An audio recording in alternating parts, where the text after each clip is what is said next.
All right, so now 6:01, I will call us to order tonight as we get set for the August monthly meeting of the Amherst School Board. I will open it up first for public comments. Do we have to wait 30 minutes? I know it's the new state regulation. We have to offer up to 30 minutes, correct? I think we were safe if we cut that short tonight, correct? Okay. Seeing as we have no public comment tonight, we'll get right away to our first order of business, and that is reviewing the consent agenda that we have for tonight. A lot of items in the consent agenda, items 1 through 16. So what we'll do is we'll handle this like we do on the SAU level. We'll go through item by item and see if anybody has any comments or questions on the individual items. If we need to, we can pull those out and then we can talk about those individually. Other than that, we'll just approve the rest of them in one bunch. Does that work for the rest of the board? Okay. Anybody have any issues or questions on number 1, the draft minutes? Okay. On number 2, the treasurer's report for May. Okay, number 3, 4, 5, 6, we'll do together the unanticipated revenue. Victoria, please.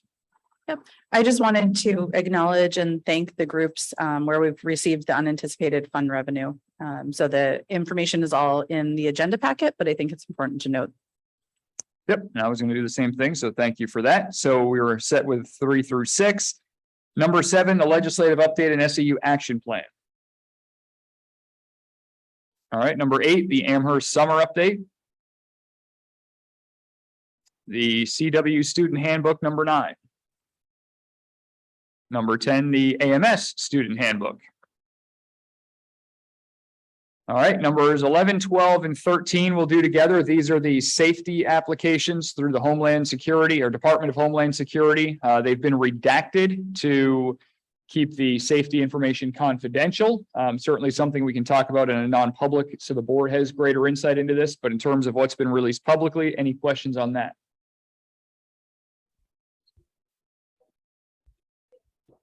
Josh, I see that you have your hand up. So what would you like to contribute, my friend? No, I put my hand up before you said. I just wanted to make sure we'd get a look at those in a non-public. So we're all set there.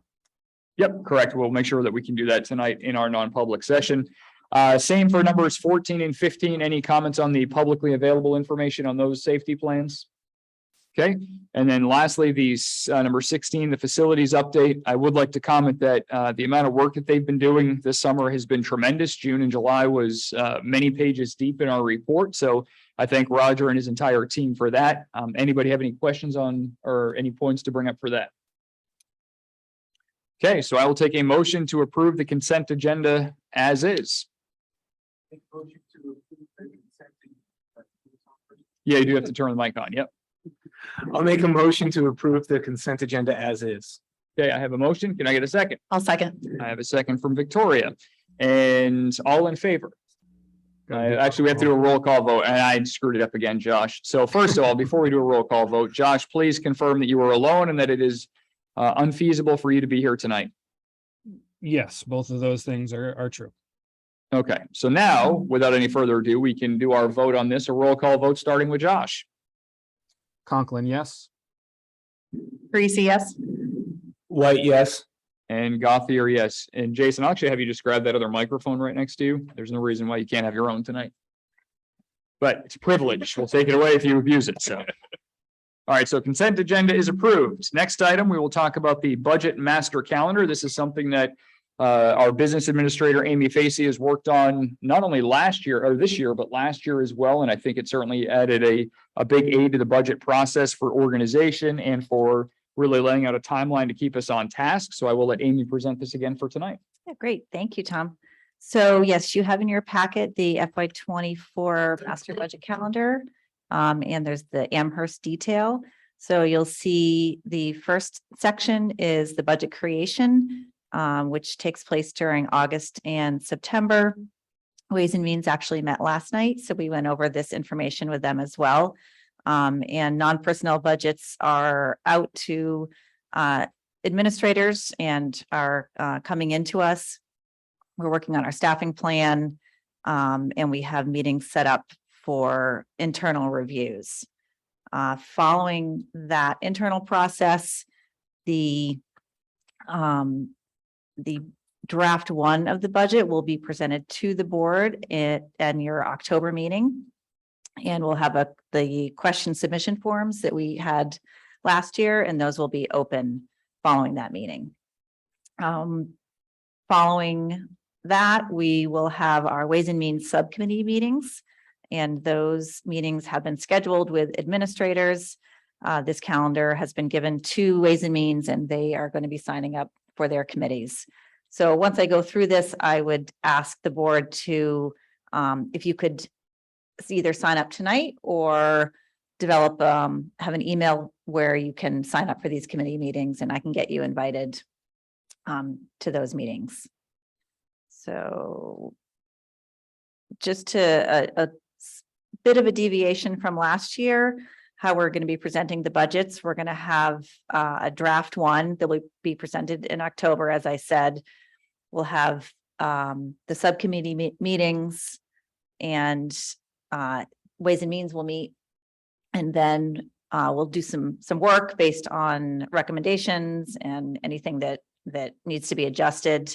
And a draft 2 will be presented to the board in November. I've suggested that Ways and Means meet following that meeting. And we have a budget workshop scheduled in December.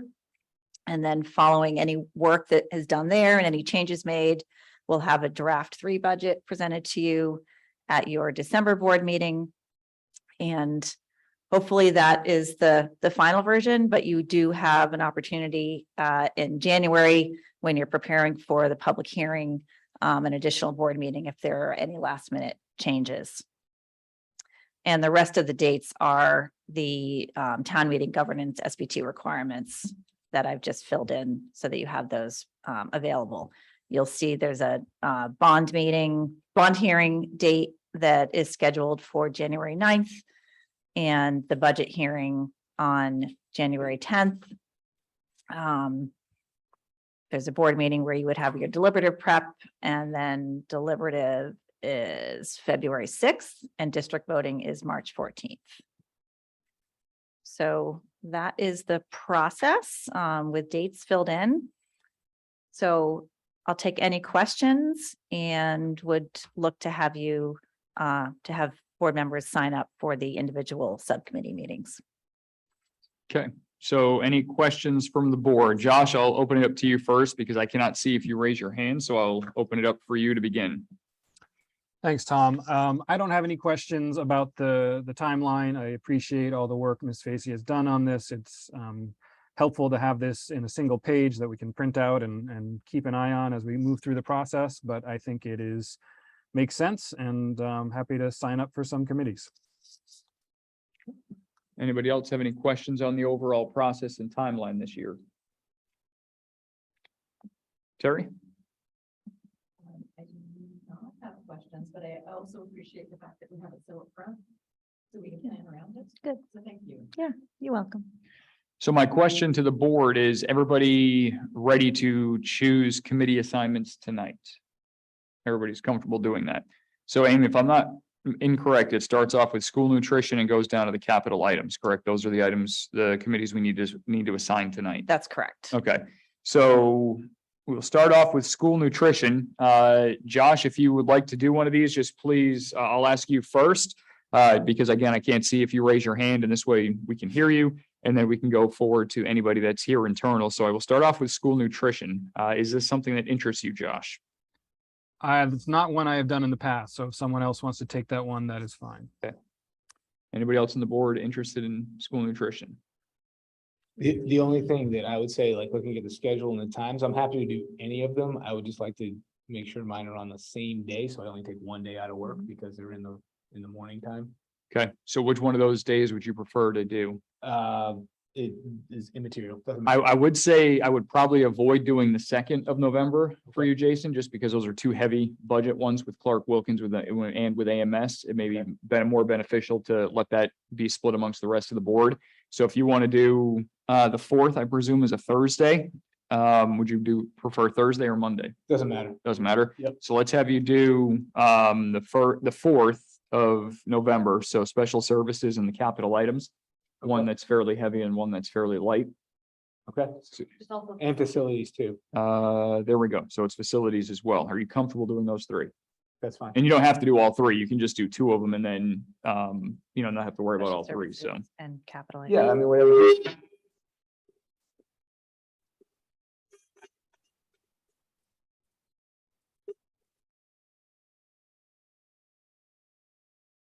Yeah, if somebody wants to do one of those other ones, that's fine. If not, I'm happy to do all three. Okay. I'm And- flexible. And I should have mentioned this, these meetings will also be available through Zoom. So Okay, you're welcome to join via Zoom. yeah, we'll just have to see. So they'll be in person and Zoom. So Thank you. all right. So Jason, we'll have you as facility, special services and capital items. Do I have a second on any of those from anybody else? The bottom three for facilities, special services and capital items, because we typically have had two people for these subcommittee meetings. I'm not misremembering that, correct? No, Yes. you're correct. I can't take any that are on the 4th. All right, I can do facilities. I can do special services.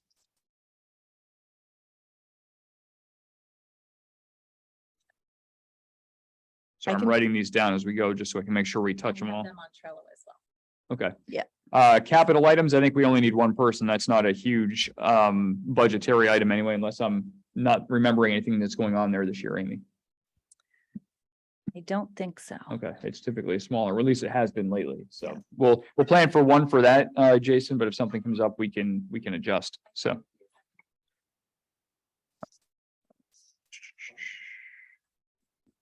All right, so let's go back to November 3rd, curriculum and technology. Josh, would you like to do those on that day? I have done curriculum in the past, so I'm happy to go ahead and take that one. I can be a second on curriculum. All right. And then technology. I was gonna say, Terry, you've typically done that in the past. I can stay on as a second for that one as needed for that day on November 3rd. November 2nd, Clark, Wilkins and AMS. It's probably wiser to split these up because they are bigger lifts, a lot more going on in those two budgets. They're our biggest line items. I can do Clark Wilkins from 9 to 10. I can do AMS. I can do either. Victoria, you can do AMS with Josh. Thank you. And Terry, you'll be stuck with me for Clark Wilkins. And then lastly, we'll go back to the first, school nutrition. I should be able to do that one. That's not a big deal. I can take that one. And Terry and I will do that one. And then transportation. That's again, another fairly easy one because it's a lot of baked in contracts already. That is on the first as well from 10 to 11.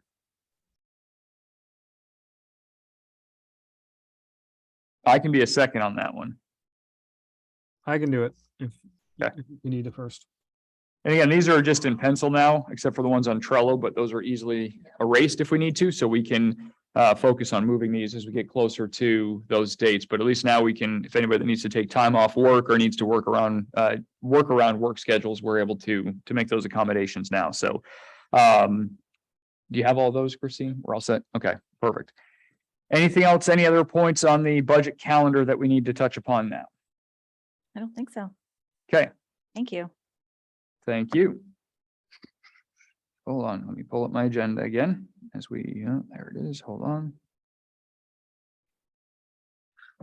Well, as I struggle to go through and scroll through this, why don't we, I see that our Ways and Means crew is here. Why don't we just stick with the budget season and we can bring Dwayne and Greg up to the microphone if they would like to come up.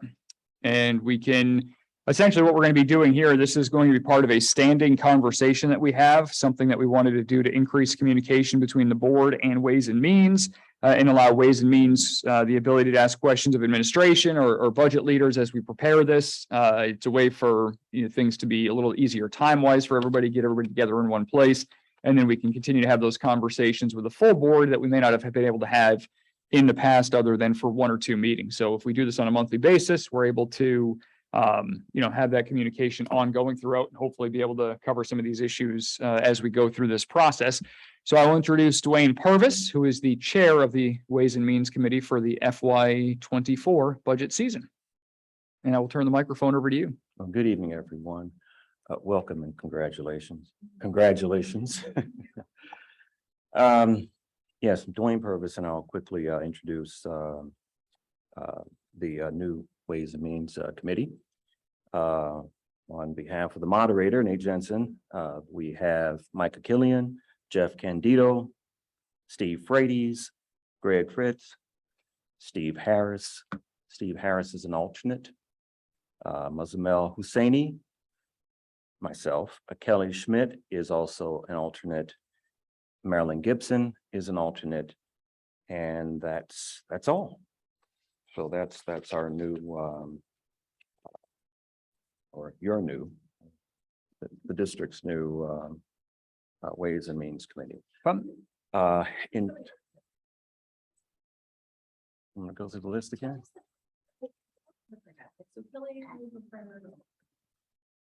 Pay attention this time. Pay attention, 007. Okay, so Micah Killian, Jeff Candido, Steve Frates.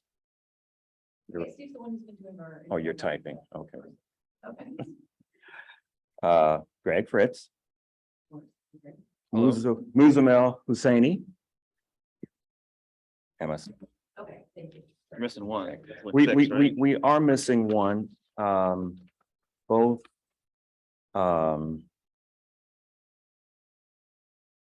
Is that officially? Samantha and Christine have decided to do other things. They broke my heart and all that, but you know, they're busy. I get it, you know, and so they had to give up something. Hoping that maybe one or both of them might consider being an alternate or something. That's still being worked out. So we got a spot right now. Okay. All right. In terms of this opportunity to have a discussion, this is unprecedented, or it hasn't happened in a very long time. And I want you to know, I really appreciate this. The community certainly, I can't speak for the community, but there are people that appreciate an opportunity that there is an exchange, discussion, a dialogue occurring with the school board. So with that, there were a couple of issues that Greg and I spoke on, and I'll let Greg do some speaking now. All right, so we met yesterday. We didn't vote on these topics. These are not like official Ways and Means, but I'm just going to give my best kind of summary of some topics that we wanted to bring up to you tonight that were addressed in last night's meeting. One of which is how we do the subcommittee and the budgeting discussions. There was some support in Ways and Means and no opposition to a change in the practice where we would recommend that department heads present their budgets to both the Ways and Means and the Amherst School Board, and we could have a download of information prior to our normal subcommittee kind of questioning, and we thought that'd be more productive so that we can hear the justifications of each line item. We've heard that like it's a zero budget at the beginning and they build it up, and the budget, while it has notes of each line item, those are really just descriptions of what that item is. We don't really see the justification and the reasoning and the alternative prices for all those line items. So I think that kind of format would be more helpful for us to understand the critical items in the budgets. Can I ask you a question on that? Are you envisioning to have a separate meeting for every budget category? Is your vision having it all at one meeting? Because I don't think you were here when Amy was going through the calendar. We're going to be presenting the budget to the board for the first time in October. So I'm not sure if this is an additional meeting, if it's at that meeting, because obviously this is it's a big ask for staff and department heads to be able to be here, and it certainly increases the length of a meeting. So I guess what is the vision for the execution of? So last year we had experience where department heads would come to the subcommittee meetings and we could kind of fire questions at them. Okay. The idea is that we would have that same time commitment that we had last year, only it would be them presenting the budget rather than just getting shot at with questions. So it would be a way for them to justify the budgets and tell their side of the story without us sort of just firing at them first. So it could occur in the subcommittee meetings. It wouldn't have to be all one giant meeting, but if we had one large meeting, that would be, I think, supportive of this concept that was addressed yesterday. So that's just that's an idea. No, that's fine. And obviously, I don't think we're gonna have any decisions on anything like this tonight. It will give us a chance to talk to it and see what's feasible and see what makes sense to be able to do this, but at least it helps explain what you're looking at for that one. Thanks. Yeah, it came up last year too. We just didn't bring it to you because this point didn't happen last year. So Sure. this is another second year in a row we've heard this concept. The other topic is again, this is not voted on by Ways and Means, but it was addressed and there was no opposition to this perspective. That we hear there's a tax refund coming down from Concord where the legislature had intended money to be as tax relief back to taxpayers of New Hampshire. And there's about $1 million for Amherst. I don't know what the other towns are. And Ways and Means only spoke up as recommending the tax relief be passed through. I understand that the school boards and the town boards have some vote on this before it comes through the way the legislature had passed the money. So our recommendation is that that be sent back taxpayers as was intended from the legislature. That's all I have. Any comments on that, Steve? That last part? My understanding is that in the retirement, the 7.5% of retirement coming back for revenue for the community. The biggest piece that I'm not I've sure heard if that's that's what it going to be changed as revenue this year is the state is going to Okay. one time only part of One this. time. Yeah, that's the money. It's 12. I think House Bill 1221, I believe. So I think it's so. 7.5% of retirement costs that will be, it'll be part of the revenue portion. So that'll be at the end of this coming year. It's not anything that's gonna happen now. It'll be at the end of the FY23 year. Correct. It'll be part of Okay. the budget process and be in the revenue portion. Okay, thanks. Sure. All I had. Okay, there was one other thing. We decided that I would be the representative to the SAU 39 Budget Committee.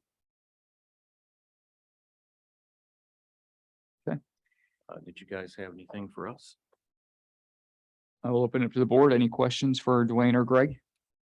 Victoria, I know you were in the meeting last night. Yep, I was just gonna say, it's been a quick turnaround. We had our Ways and Means meeting last night, and then our school board meeting tonight. So thank you for summarizing the meeting quite well for my fellow board members. Terry? So I was not in last night. And I'm just wondering, I know that you have, you're new as chair, even though you're not new to the budget process. And you have quite a few new members. Have you already been through kind of an overview of your charter and what the expectations are and what's going to happen before everything's rolling?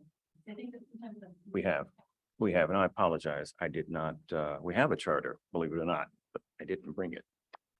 I didn't, by any chance, did Nope. you? No.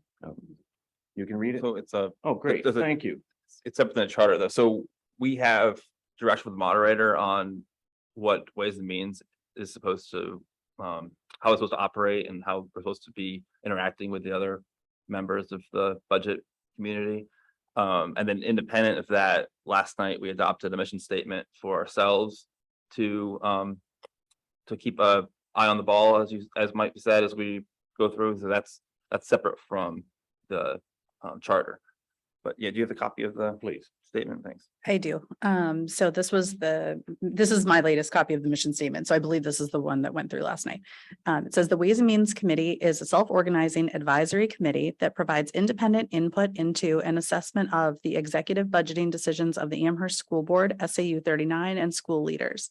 Its role is to conduct due diligence into the strategic fiduciary decisions of the school district on behalf of the residents of Amherst. The budgeting process should be a conversation between the school leadership, the SAU leadership, the school board, the Ways and Means Committee, and the public. The committee participates actively, collaboratively, and transparently in the board's budgeting discussions, asking hard questions, making suggestions, and agreeing or disagreeing with decisions taken. While its focus is on the proposed upcoming annual school budgets, its perspective can cover multiple years of expenditures, past and future, as well as insights into how the Amherst School District schools compare with similar and aspirational ones in delivering educational value, parentheses, academic outcomes achieved given the investments made. The committee's final deliverable is an independent report to the town's voters on its findings about the budgeting process and the educational value of the proposed budgets and warrant articles, including narratives explaining votes taken for and or against specific articles. Danae, I sent that to you. That's exactly right. That matched my memory, Victoria, thanks. My tattoo matches that statement. Jason, any questions?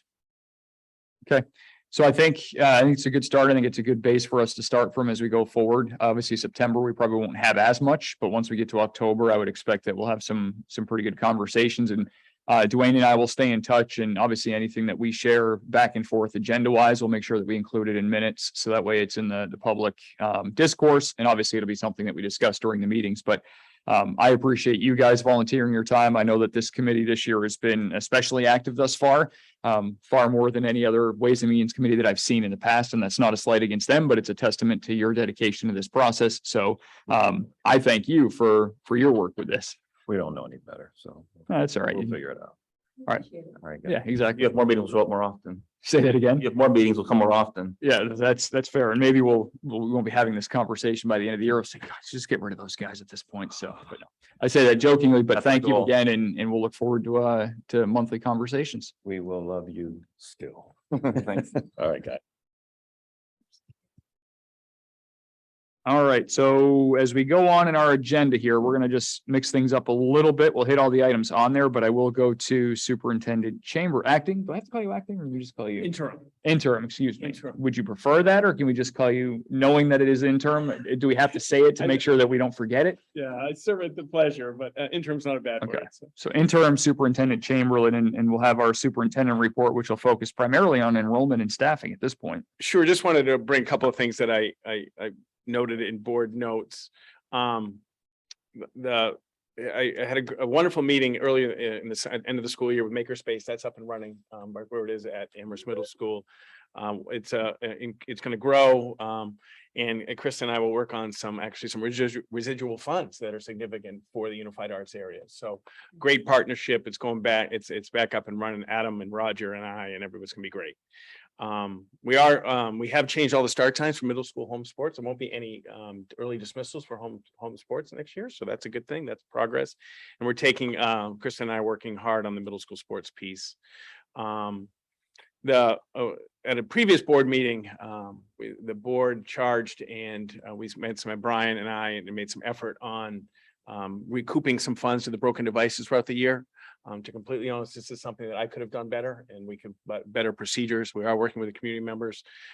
Very much appreciate the patience of the community members. We're doing the very best we can, and we're being very understanding of the delay in the request, and how that really it's not easy to address things after this delay, but the community has been very patient, and Brian's doing a good job. But we put some some structure in place that we'll do it better in the future. Can you have more details on what that structure is? Because we know that especially, or not really especially, but we know that young kids are a little careless sometimes with these things, but there is an expectation, much like there would be for books that you borrow from the school at the end of the year, that they're returned in a usable fashion going forward. So do we have that plan as to how that's going to be communicated to parents, and what that liability is going to be? We're looking at sending home with anyone who takes a device home. There'll be a user agreement and the expectations. And also, if a device comes in broken out of regular use, that's that's cooperative. Broken out of misuse, that's where we're trying to recoup.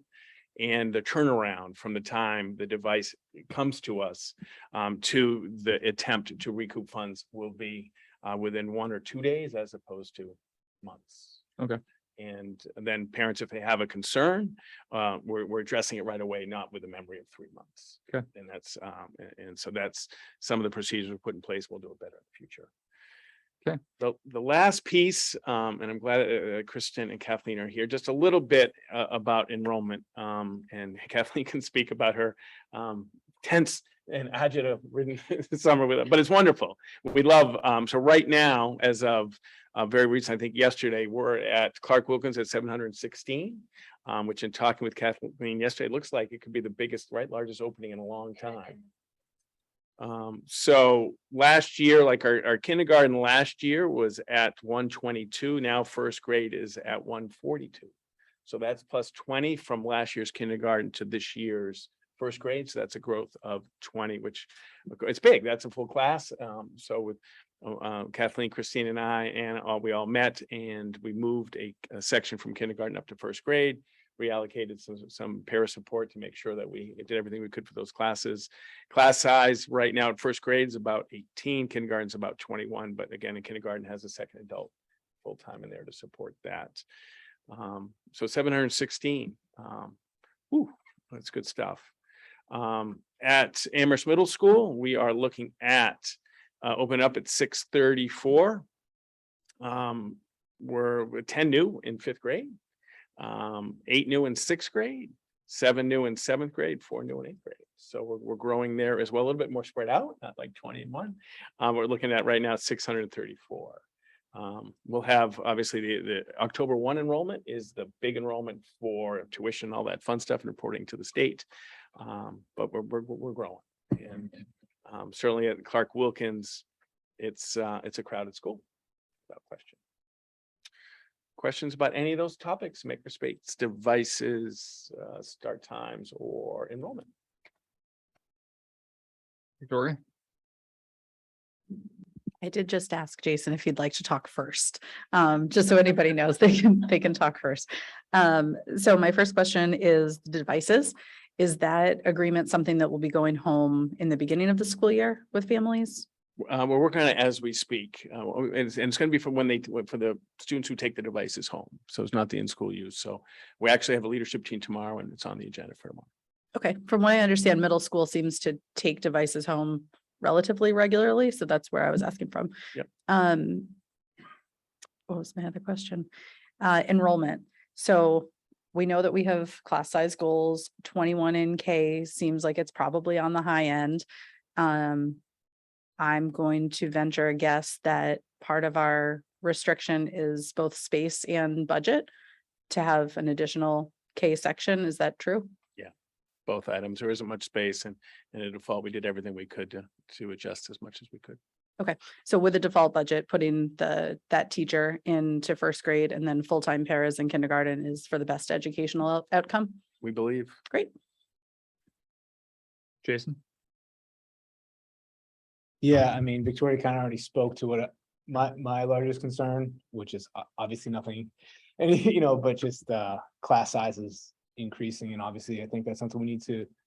I know we have the NESDEC report about population growth, but that's something as a board I think we need to keep in mind our goals of classroom size, and even with Ways and Means here, is we're going to be looking at adding a salary at some point, like what might it mean long-term impact wise, and because this might not be a balloon, this could be a longer term thing.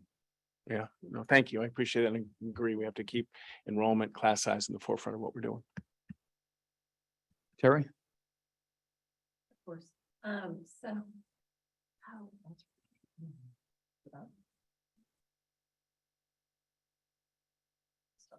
You may have to turn it on the bottom. So while Terry's doing that, Steve, can I ask you to explain just the enrollment piece, the staffing piece, how we're going to make this work? Because we are still keeping an interventionist and an enrichment specialist on the kindergarten level.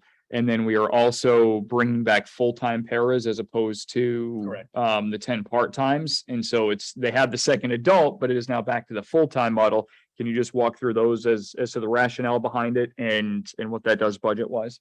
Sure. So in the Amherst School District, we've done significant hiring, and through the savings and hiring and all those positions and taking a look at that. And we met 2 or 3 times and watched the enrollment pretty often about where first grade was. And so because of the changes in hiring, there were funds there that allowed us to stay obviously within the default to move a kindergarten teacher to first grade. So that is a push, right? That's not a budget increase or decrease, that's a push. But now when we've increased kindergarten class size, what's the best for that second adult that was there for most of the time? Now we want, for transitions, we want to make sure that we're doing everything and we support that class size. So we are utilizing some of the savings in hiring to support the increase in costs due to full-time paras. And we are still keeping the enrichment specialist for students, because I know that that was appreciated by parents last year in the kindergarten level especially. Absolutely. So we, they stayed within the absolute confines, but because we've hired, there's some savings in the hiring, we've allocated that to ensure a full day second adult in kindergarten classes with the increased class size. Are we still looking for part-time or full-time paras? Are we still in need of staff for that? Yeah, we still have a couple, right? Yes, yes. Terry? Well, that answered one of my questions. I was going to ask how that all numbers wise worked out, because I remember us having a lot of discussions last year about this. So thank you for making those adjustments so that we can do the best we can, even with a little larger class than we might prefer. I think it's the best that we can do with what we have. I agree.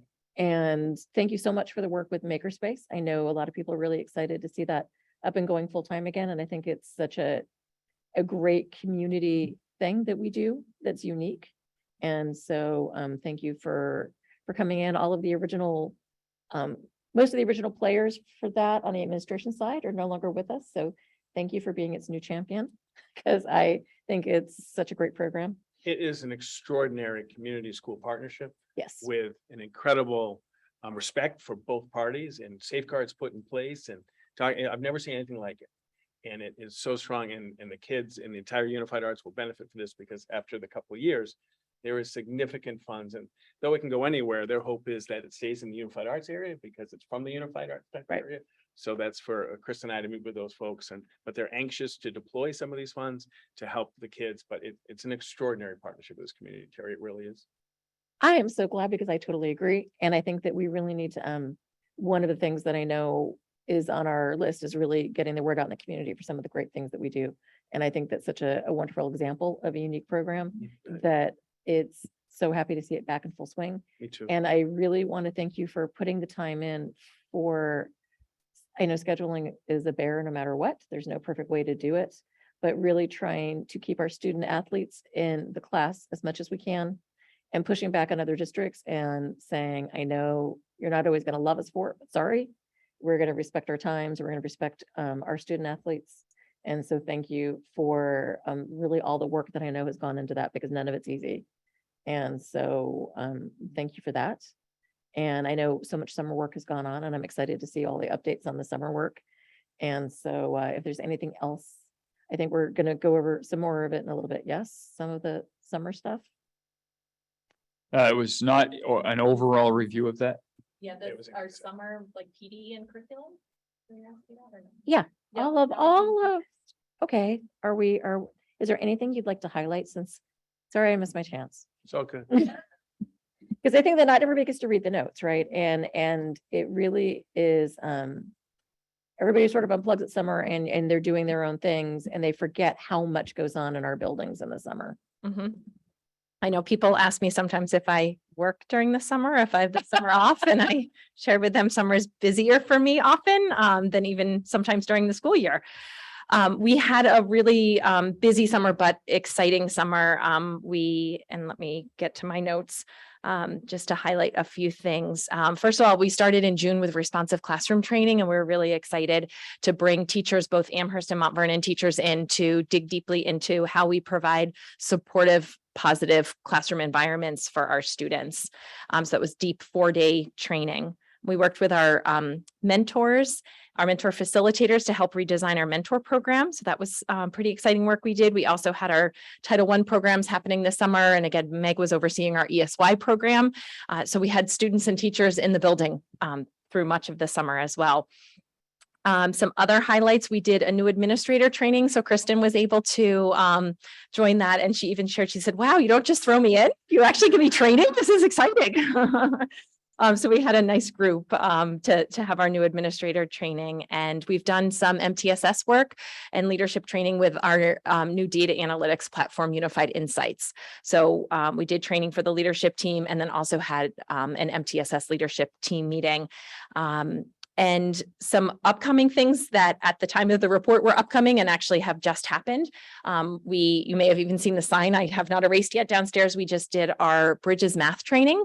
So we had teachers in on Tuesday and Wednesday, K-5 math teachers in for 2 full days of training from Bridges trainers. So they are certified from our Bridges in Mathematics program, and they're classroom teachers themselves, which I know our teachers really appreciated hearing from classroom teachers who teach the program to really learn about the program in more depth, be able to collaborate with their colleagues, and really get themselves set and ready for the school year. And today, I was also able to meet with our math interventionist to recap and really look at the leadership role they can provide. Not only to our students are they providing direct instruction, but really also providing support to our staff as they go to implement Bridges. So it's been busy, but really exciting work this summer. Thank you so much. Any questions or comments, Josh? So not at this point, it's the value of going last. I think you guys have already touched upon everything I might have been curious about. The main thing was enrollment and the changes to the paras that we were making again. And I guess I am not surprised that our administration was able to handle that creatively and nimbly. And I appreciate that work and always doing what's right for students. So I've got nothing else at this point. Okay. All right, so next item on the agenda is the Josephine Hare Memorial Funds. This is one of the trust funds that has been set up to benefit library programs in the Amherst School District. Is you, Steve? It's going to be Christine. Christine? Yeah. So a year ago, we had to move our library at Clark, the location of our library, because we needed to utilize that as a classroom. So it moved to the multipurpose room. And we now have a library media specialist, a new one. Our previous library media specialist retired, and she's really looking to just have more books available for students and just redesign the library a little bit. It's in the multi-purpose room. So it really truly is a multi-purpose room. We have our specials in there along with our lunch. So she's really looking just to redesign that space, make it a little more welcoming for students, have more books available. And she's in need of an additional shelf to put more books on. So we look to purchase the we are looking to purchase the exact same rolling library shelf we purchased about a year or so ago for the Wilkins Library. So when one day, hopefully, we have one library and not two, those shelving units can be utilized in a new building and are the exact same shelves. So we're looking to the future for that, but also making sure that we have the support our library media specialist needs to really have that fully stocked library for our kindergarten students. So we're looking for the board to authorize a district to expend the available funds in the Josephine Hare Library Trust up to $1,333.48, which is the available balance, meaning the balance we can pull from to purchase this additional shelving unit for the Clark Library. Okay. Can I get a motion in that light to approve the request to authorize $1,333.48 or up to that amount from the trust to purchase additional shelving for the Clark Library? I'll make that motion. I have a motion from Victoria. Can I get a second? Terry has a second. Any questions for Christine or any discussion on this?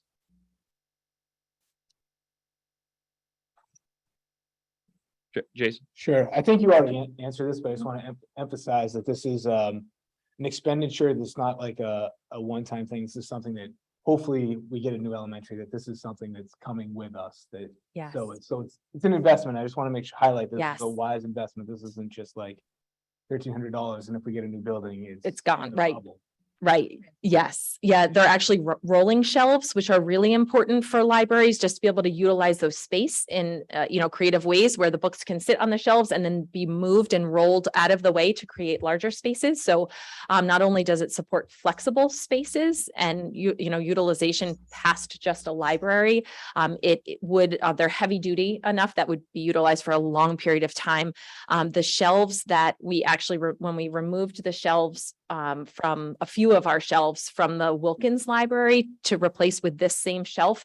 Those shelves were actually falling apart, which was the reason we needed to replace them. And they were possibly maybe even original or close to original shelves in our library. So this is certainly an upgrade and a help. And they will be utilized in any building moving forward and should be able to be utilized for a long time. No, I don't know how big is this just they're one shelf huge. or is this Yes. multiple It's one shelf, but it's probably the size of these two tables together. Okay. Yeah, and huge wheels, heavy duty wheels for it to be easily rolled. We do have it in the Wilkins one of them in the Wilkins Library, one or two currently. And this again is a trust fund, which we were lucky enough for a community member to set up a trust to support the libraries, the elementary libraries. So utilizing it for that purpose, not, we're lucky enough to have that trust. Great, thank you. Terry? Aha, turned on easier this time. So I know that I've seen the one that's over at Wilkins and how much Sarah's really enjoyed having that and the flexibility it's provided. So I applaud you for sticking with what we know works Mhm. and keeping in mind the future.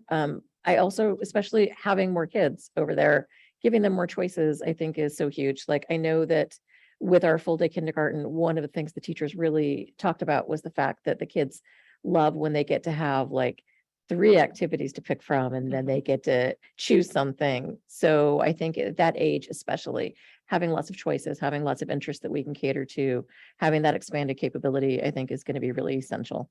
Mhm. And, you put your money through what's important to you. So I'm really grateful that we have something like this to make reading even more in the forefront for them. Thank you. Victoria? So when the library at Clark had its own building or its own room, I would assume that the bookshelves were stationary at that point so that they weren't going to be flexible enough to make this space work. I'm going to turn yours on.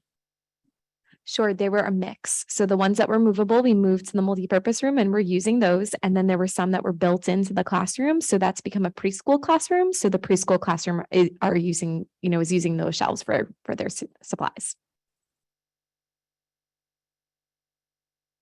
Okay, any other questions? All right, with that, I will open up a roll call vote, starting with Josh. Conklin, yes. Parisi, yes. White, yes. Yes. And Gothier, yes. So that motion passes 5-0. And thank you for the update on that, Christine. And another portable unit in our buildings. So it's in a multi-purpose room, getting more multiple purposes. So There you go. as we move along, we'll look at our subcommittee reports. We have JFAC / the Building and Grounds Committee, which is all centered around facilities. But before that, I will turn it over to Josh. If you have any updates on policy committee, Josh, I know that essentially you guys meet year round. So I know that you've been meeting this summer. Anything you would like to highlight as we get ready for the start of a new school year in a couple of weeks? Yeah, policy never sleeps. So we keep moving with all the updates from NHSBA. There will be some more coming out that we'll tackle this fall, but our summer packet is just about done. We have another meeting coming up next Tuesday to finalize that, and it should be ready for review at the SAU board at our meeting next week. So you can look for that in your SAU packet. We'll hopefully get a first read in there and then filter it down to the contingent boards. And there is a note in this agenda, Josh, regarding policies that have been passed through on the state level. For the most part, we don't need to go through every single item, but for the most part, it seems that our current policies are already pretty well lined up, probably 80% to what those new changes are. And if not, then you guys have been working on that to make sure that they are in line, correct? Correct. With many of those, we already are kind of doing what the state is now demanding. So the fact that it's in practice, we need to put it into policy within a certain time range, but there's not a clear and defined, like we have to get this done immediately. So the policy committee is keeping track of those and working with those along with Christine to make sure that we're within the law, but our policies will be updated as soon as it makes sense. Any other questions for Josh on policy? Okay. Victoria, would you like to do JFAC and Building and Grounds, or would you like me to do that? We can tag team it. I can start out and you can fill in anything that you feel like I need to jump in on. So as all of you know, we had discussed at our SAU meeting, the structure that we're going to work with. So JFAC is going to have separate building and grounds committees through Mount Vernon, Sohegan, and Amherst. So Tom and I have been serving on the Amherst Building and Grounds Committee. We've done a tour of AMS and we have a tour of Clark Wilkins scheduled. The group has been working to determine the proper scope of the project. A lot of that work has already been done because this Amherst School Board and through the JFAC work had already gone through the LaValle Brenzinger plans and has now worked with Banwell Architects to make those plans more right sized to the elementary school that we're looking at. as you all know, Amherst School Board had already determined that our state aid application was going to focus on the elementary school. So part of the Amherst Building and Grounds work is to look at the CNA for the middle school and figure out, while we already know what order those projects are in, we're also working with Roger and his facilities team to understand what has been done in those projects. There's some things that have kind of been pulled out and done along the way. So we will be gathering to kind of discuss which projects need to be done in which order. And then obviously we have to figure out ways to fund those. If we're talking about a bond for an elementary school and not a middle school, then there are ways that we need to creatively fund those projects. We've already been putting money in annually for that reserve fund. So there's money there and there's a plan, which is great. So from the building and ground side of things, we've shared the NESDEC enrollment information with the architects, and the architects are willing to make sure that they come back around and sit down with our interim superintendent and our new elementary school principal to confirm that everything that we already had planned was, is still the course of action. We don't expect anything to be, significantly different, but it's important to take another look and make sure that we're not, simply sending the same thing forward without looking at those pieces. And I think it's important to note that Roger and the team and with the administration's help as well has really been doing a good job working with the JFAC committee, which is largely volunteers, but there are board members and administration on that as well. But to really determine which projects are true needs to get done for some of the schools and which projects can be put on hold. So the capital needs assessment that was done in 2017 at this point is essentially 6 years old. So I don't believe we have the funding to do it another true official capital needs assessment, but using those plans as guidelines, being able to judge what projects need to get done, what projects can be delayed off the original guidelines recommended in that report. So there is a lot of work being done creatively and thoughtfully to make sure that we're not just throwing good money after bad. We're not investing in systems just because it says it's time to update this. So we're going to automatically do that. It is really needs-based at this point. And then safety and priority, or safety for kids, and then functionality of the school are the two other factors that really go in there with, what is a need at this point. So a lot of work is being done on that ongoing, and it will continue to be something that we look to fund every year, whether it's with unassigned fund balance or if there's another creative way we have to do it to keep that capital reserve fund to keep the funds in there to do that regular routine big maintenance that is needed. Any questions on that?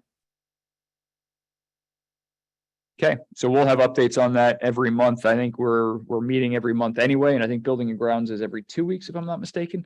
So we'll have plenty of updates for those. And again, the JFAC website will have some of the updates as we go through this as well with JFAC recommendations and just some of the work that committee is doing on an ongoing basis.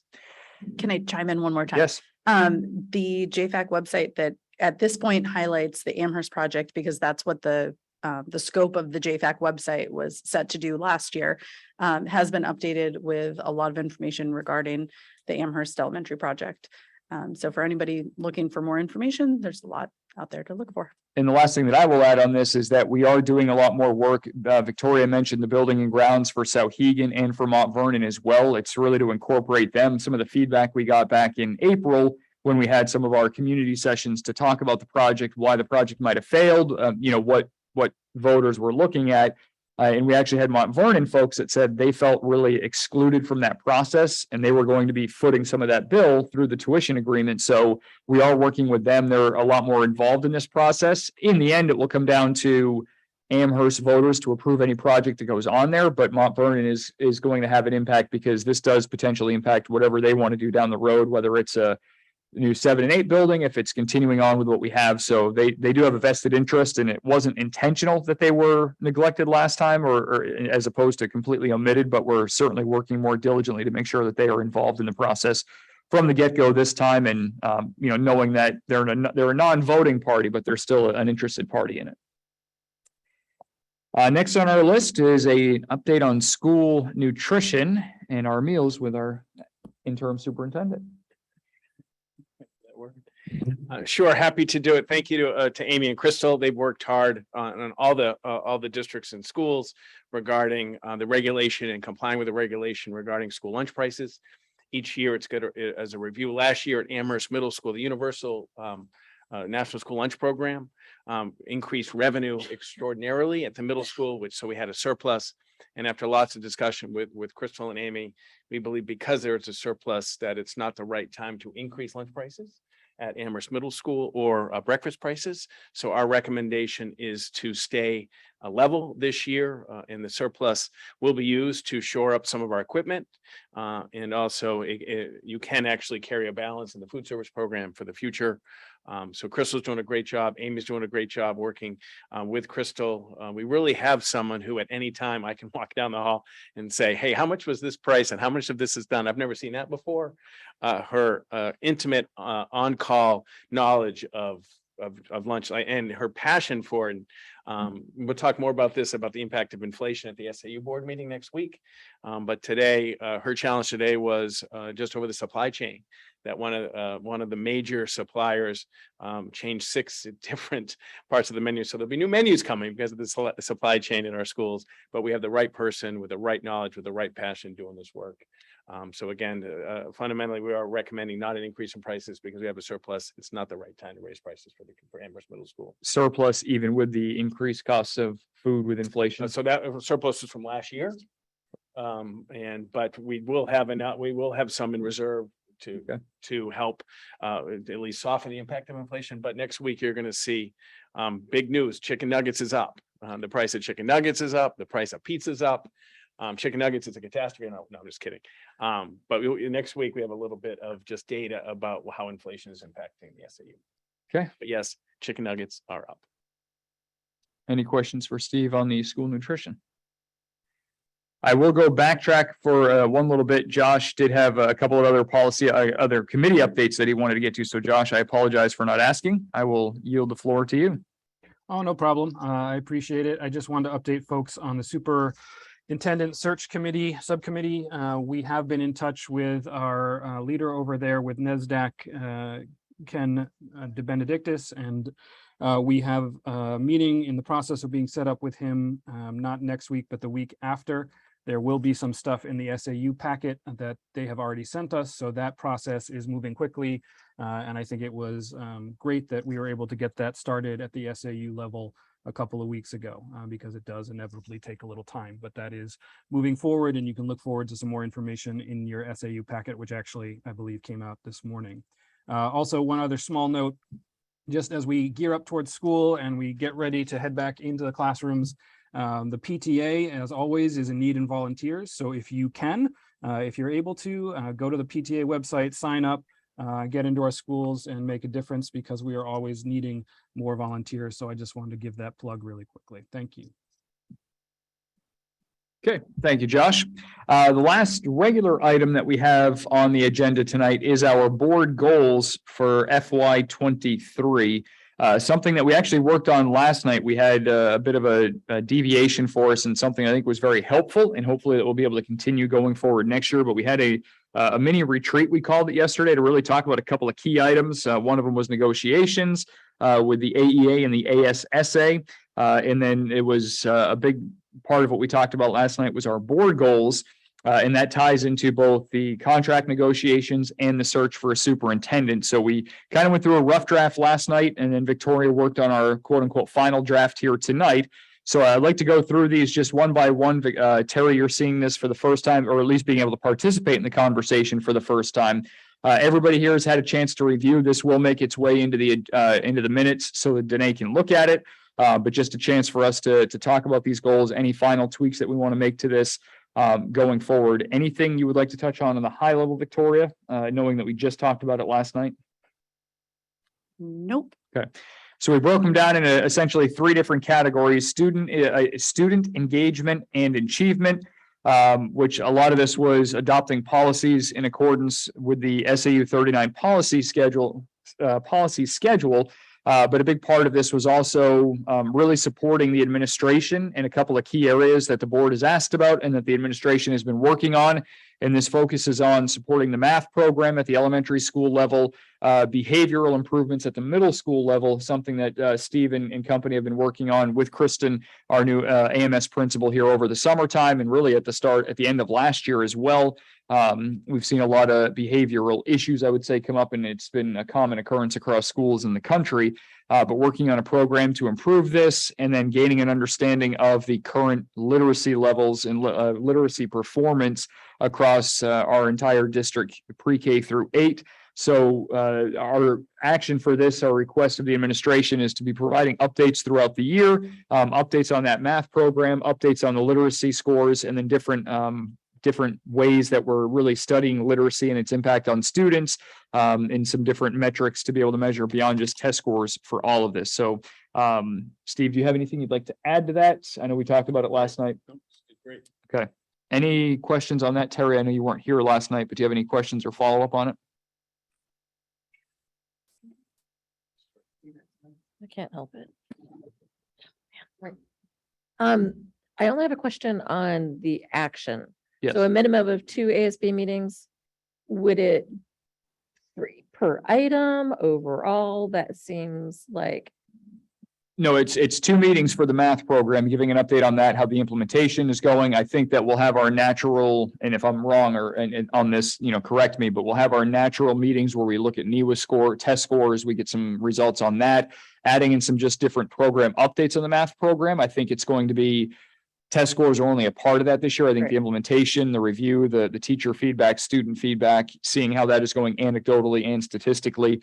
But having that at multiple meetings this year, having multiple reviews of the behavior program, how that's progressing, because there is the new lower elementary, lower middle, and then upper middle structure that they're working on at the middle school. So just getting some updates on that. So it's minimum of 2 meetings. It doesn't have to be the same meetings for everything, but I think the point is that we're getting regular updates throughout the year on all of those topics.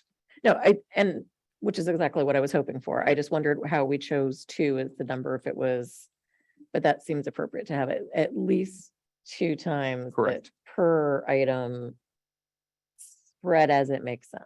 And odds are in budget season, we're not going to have much feedback on it in September and October, probably from a math standpoint, but I think for behavior we might. And then I know Steve is working on some case studies for some of the literacy programs that we've talked about. So it'll be something that's ongoing, but we'll make sure we get them on the schedule and really plan it out so we can focus.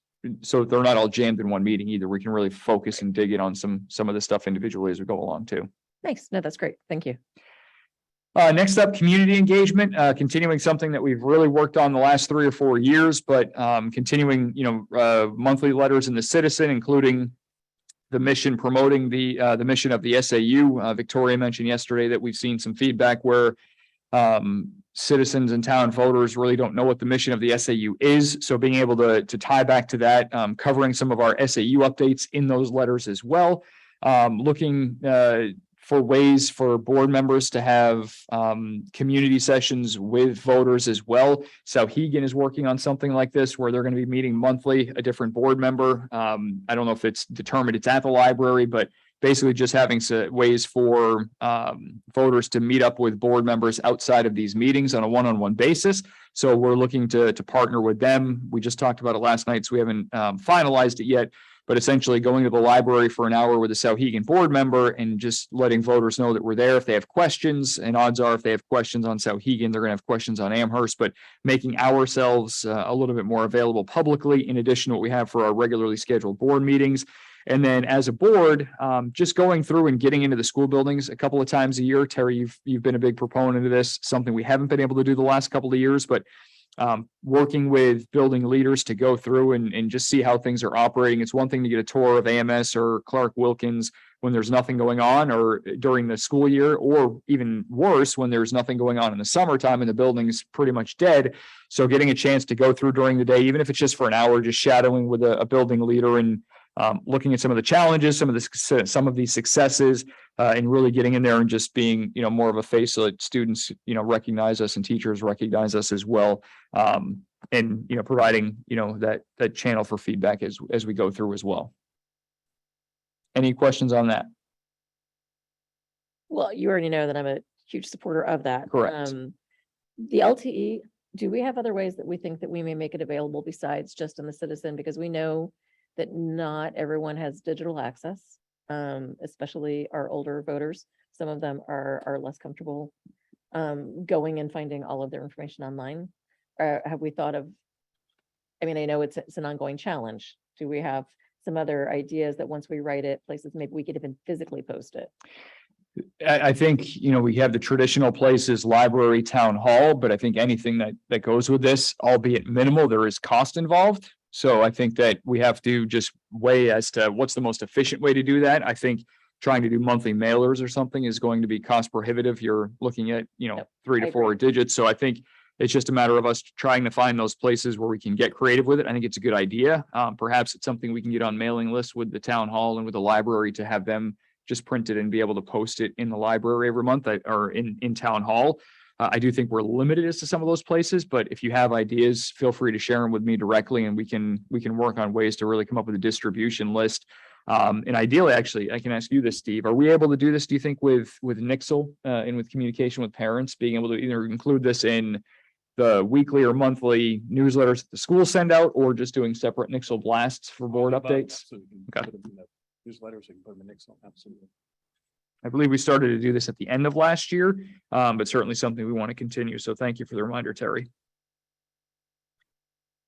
All right, our last board goal is focusing on operations, or I should say our board goal category. These are the things that we put them at the bottom of the list. They may be the priorities and will probably be the toughest or most comprehensive this year. Hiring a superintendent clearly is the priority, but it's not just on our board. It's working across the SAU 39 district with the Mont Vernon and SAU boards.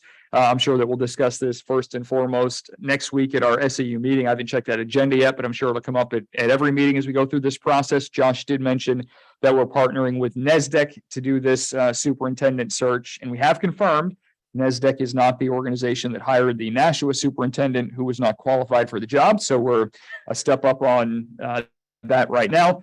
Our next on there is participating in really working with the AEA and the ASSA. We have 2 contracts that will ideally go on the ballot this year. We know we had an agreement in place with the AEA that was voted down in March this year. So going back to the drawing board, working with those groups to get contracts to be able to recognize and I don't want to say reward our teachers, but maybe that's the best way to put it. But also focusing on, what voters said, and then focusing on what the needs of the community are and what the sustainability of these contracts are as well. So we actually have our first meeting with AEA next week and then ASSA the week after. So that process is getting started to work on those contracts to have those ideally on the ballot in March. And then we talked about the school tours with the administration as well. This sort of fits into the operations, but really from a facility standpoint, being able to work with building leaders and administrators when we're in those schools to see some of those difficulties, to be able to really relay that information out and build that into our plans for the school projects in the spring, saying that we've seen that X is a problem and, we're buying rolling library shelves and walking them down Boston Post Road between schools because we don't have that space. So things like that will be, part of what we do in those tours with the building administrators during the school year this year. So any questions, any thoughts on this? Terry? Oh. Okay. So I will take a motion from someone on the board to approve the school board goals as we have them written tonight. And I do want to thank Victoria for her work to put this together, to present it last night, and then for us to be able to go forward and have a good working plan and working targets for this year. So I will take a motion to approve our school board goals for FY23. I will make a motion to approve the goals as written for FY23 for the Amherst School Board. And Danae will make sure that we get those over to you as well if you don't have them already. I will take a second. I have a second from Terry. Any further discussion? Seeing none, I will turn it over to Josh to begin our roll call vote. Conklin, yes. Parisi, yes. White, yes. And Gothier, yes. So that is approved 5-0. And again, thank you, Victoria, for your work on that. I know putting that together is not easy, but we hit on those targets that we had talked about a little bit, and I think we have a good working plan going forward. Last item on our agenda, it should be an easy one. It's any nominations, resignations, retirements. Steve? Yes, I have a request from Deb Provencher, who's a health assistant, paraprofessional at Clark Wilkins. after 22 years, she is submitting a request for retirement at the end of 22-23. And it has been reviewed by our HR director. This is within the number of slots allocated, so it's all set to be approved tonight. Really grateful that she'll be here this year, but she has submitted a request for retirement at the end of 22-23. Okay, and that fits in with contract language that I don't remember off the top of my head. It's not a special request outside of any norms then. Yeah, according to our HR director, it is Got it. good to go tonight or Okay. last night, but I missed it last night. Any questions from the board on the retirement of Deb Preventure? Okay, I will take a motion to accept the retirement request by Deb Preventure as read by Steve. I'll make the motion. Victoria with the motion, second. I'll She can't retire. Yeah. Jason seconds. Josh, I'll start a roll call vote with you. Conklin, yes. Parisi, yes. White, yes. And Gothier, yes. And congratulations to Deb. Counting down the days now, less than 365 to go, right? Yes. All right, so with that, I will open up the floor for our final regular public item tonight. That is our final public comment session. We do have members of the public, so if you'd like to come up, you'll have 3 minutes. Please come up to the mic, introduce yourself, the town that you live in, and then you'll have those 3 minutes.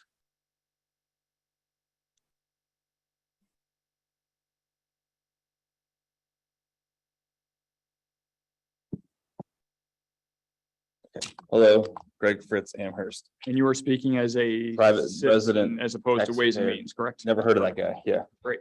Although he was very handsome. I'm continuously interested in this curriculum, as you know. And I heard about the device coming home tonight, and it reminds me of the idea that a lot of the books are not going to come home. We're not going to have books with some of the new curriculum items that we're doing. That just seems like a disconnect to me, that if we're bringing devices home for purpose of learning, that we should be issuing textbooks to the students as well. So I just look forward to working with you on other curriculum ideas as we go forward.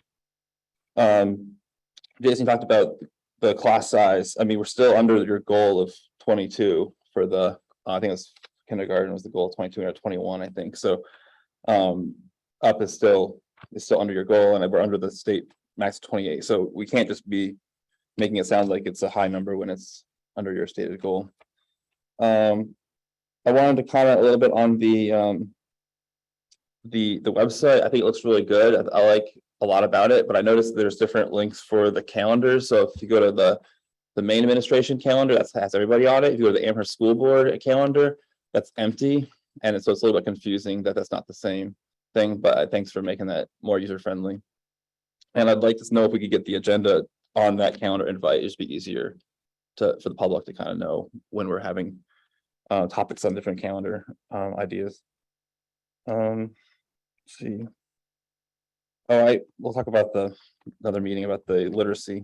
The new school was voted on. We got a good turnout. We got a lot of educated voters make a decision. They voted to not fund the current balance of cost benefit that you offered on the last warrant article.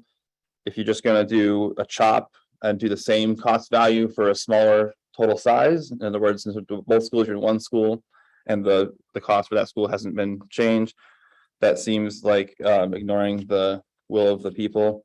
I would encourage you to think about getting better estimates for repairing and maintaining that school. It certainly is a nice school. Everyone in town is excited for the first day of school, send their kids to those schools.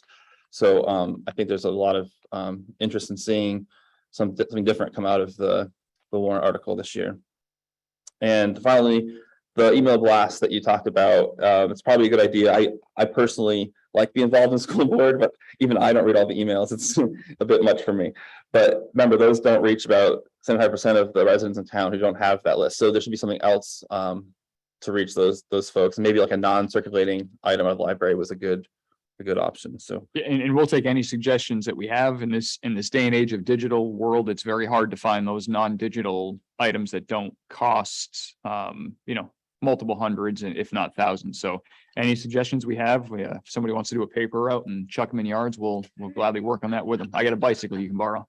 all right, well, Sorry, I took your last 15 seconds. Okay, Yeah, sorry. 15 more. okay, thanks. I guess the last thing is I see everybody without masks on. Look forward to hearing your vote on the emergency powers going away. It's been probably the worst policy in the history of the school is that forcing teachers to teach with masks on and forcing kids to wear masks against their will to go to school. So it's ridiculous to take until August for you all to correct this policy, but hopefully at the SU meeting is coming up, I suppose is when you're doing, and I encourage you to vote the right way to let people to go to school, showing their faces, smiling, making friends, meeting teachers, expressing themselves, and having a friendly school year. Thank you. Thank you, Greg. Any other public comments tonight? Seeing none, we do have a brief non-public session tonight, so I will ask for a motion to go into non-public, and then we'll do a roll call vote on that. I'll make a motion. I have a motion from Victoria to go to non-public. Can I get a second? I'll second. All right, got a second from Jason. Josh, please do the roll call start. Conklin, yes. Parisi, yes. White, yes. And Gothier, yes. So we go into non-public at 7:16 tonight. Thank you, everybody, for coming down. And we will look forward to talking again soon.